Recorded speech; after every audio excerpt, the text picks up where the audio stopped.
ẹ kú dédé àsìkò yìí ẹ̀yin olùgbọ́ wa tí ẹ ń wà níbikíbi tí ẹ bá wà.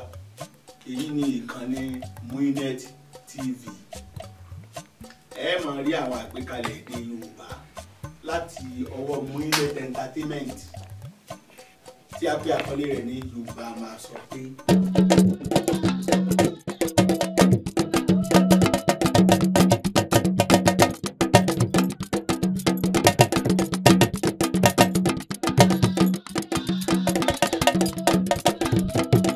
Yorùbá a máa sọ pé ṣẹ̀gànṣẹ̀gàn ò láṣọ méjì, péńpé láṣọ abúnimọ̀.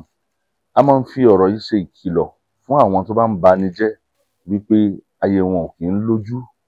Níyì tó yẹ kán fi tẹra mọ́ ọ̀rọ̀ ayé wọn, ọ̀rọ̀ ọlọ́rọ̀ ni wọ́n jókòó tì. Ṣẹ̀gànṣẹ̀gàn ò láṣọ méjì, péńpé láṣọ abúnimọ̀. Yorùbá láṣà, ẹ má jẹ́ ó parun.